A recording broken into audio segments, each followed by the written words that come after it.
Aston Villa started the 2022-23 season with 3 points in 5 games. They went into September sat at 19th place, and the odds of them getting relegated were growing every week. It is unbelievable to think a massive club like Aston Villa could once again drop to the Championship. Something changed. Villa ended that very season qualifying for European football. To put into perspective, they won just 2 of their opening 11 games and completely turned it around, losing just 2 out of 15. Let's go behind the scenes of Aston Villa's transition led by the genius that is Unai Emery and find out exactly what the future holds for the club. We start in summer 2022. Aston Villa have spent over €60 million on players, including Diego Carlos and ex-Liverpool magician Felipe Coutinho, who was excited at reigniting his career under then Villa manager Steven Gerrard. While things looked positive from the outside perspective going into the season, behind the scenes, things were ugly. Gerrard had lost his right-hand man and assistant Michael Beale, a figure who all players looked up to and were honoured to be working with. It is evident Beale had a huge impact on Villa's performances, as when he left the club for QPR, he guided them to the top of the Championship table, while Gerrard's Villa were struggling for single points. To summarise, Gerrard's Villa team opened the season tactically woeful. Gerrard, who had previously won a league title at Glasgow Rangers, replicated his 4-3-3 system into the Villa squad. However, the Scottish Premier League and the English Premier League are completely different. Aston Villa were too compact and sluggish. Defensively, they were confused and constantly caught out of position. The forwards were not clinical, and Ollie Watkins, their star striker, scored 1 goal in 12 games. But more on him later. Team selection was another huge problem. Gerrard's starting 11 appeared to have been selected by pulling names out of a hat. The team was always changing, meaning there was confusion and no chemistry. Furthermore, fans accused Gerrard of having favourite players who never got dropped despite poor form. To many's confusion, Gerrard would simply refuse to play Emiliano Buendia. We'll also look at his transformation later in the video. Nobody expected Villa to be in a relegation battle, and for weeks the fans were screaming for a change, and quickly. After a 4-0 hammering to Newcastle United, Aston Villa announced the departure of Steven Gerrard and would focus on recruiting a successful manager who already knows the English game. More importantly, in the past, there has been a lack of cohesive teamwork disagreement between owners and managers. For example,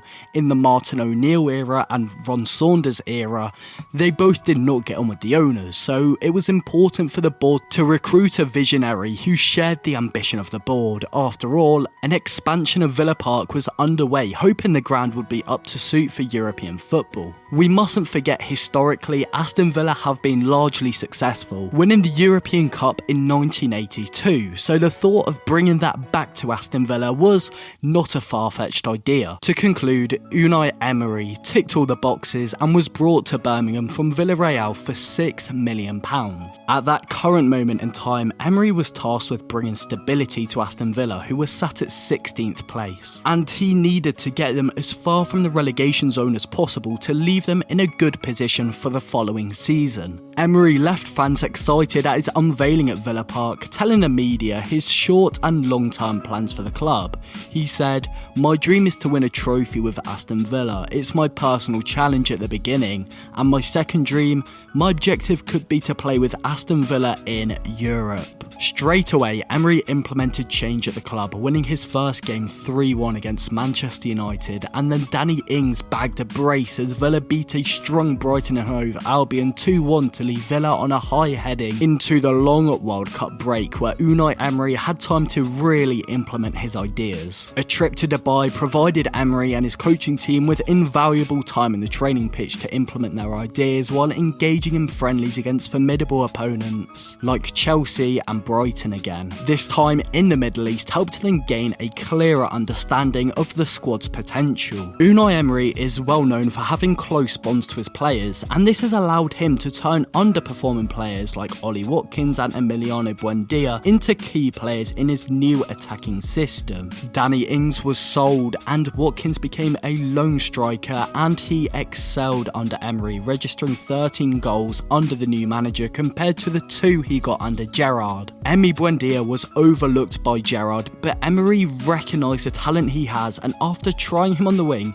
he found Buendia's best position to be an attacking midfielder, where he registered a GA of 6. Aston Villa have a reputation for having a strong academy, and it is not rare to see the academy players break into the first team. Unai Emery has taken advantage of the strong setup and giving graduates like Jacob Ramsey more opportunities, who himself registered a GA of 10 under the manager and had his market value shoot to £40 million under Emery's leadership. Coming back from the World Cup break, Aston Villa were destined for greatness and lived up to everyone's new expectations, and so far in the 2023 calendar year, Aston Villa have finished second behind Man City in terms of points. The final day of the Premier League season started with Aston Villa in 7th place, a key position to qualify for Europe. Then, after once again beating a strong Brighton side 2-1, Unai Emery's Aston Villa had qualified for the UEFA Conference League. A remarkable achievement considering Aston Villa was sat at 19th in the table that same season. It is truly unbelievable, but Emery has transformed the playing style of exactly the same group of players,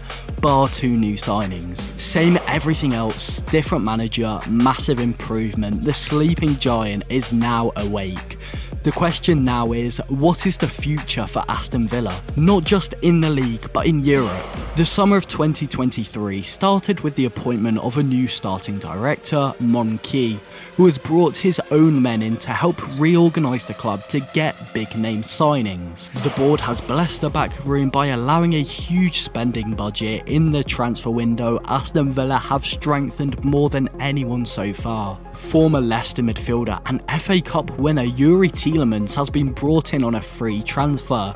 Pau Torres, one of the best ball-playing defenders in the world and admired by Pep Guardiola, has also been brought for over £30 million, and also Moussa Diaby, an extremely talented winger from the Bundesliga, has been transferred to Villa for a club record £50 million plus add-ons.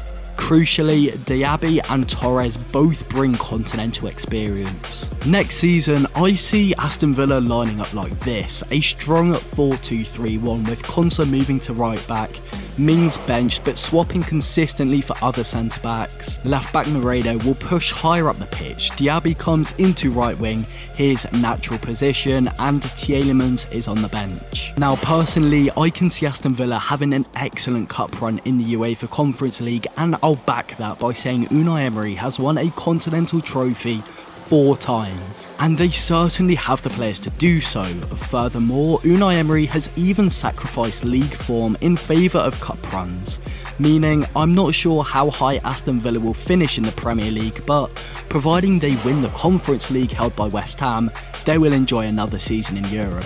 Exciting times are ahead for Aston Villa, and while they are a team to keep an eye on next season, I believe AFC Bournemouth are also a team destined for greatness. Led by a backroom including Michael B. Jordan, and having spent over £17 million so far this summer, their rise from the bottom of League 2 is something you don't want to miss.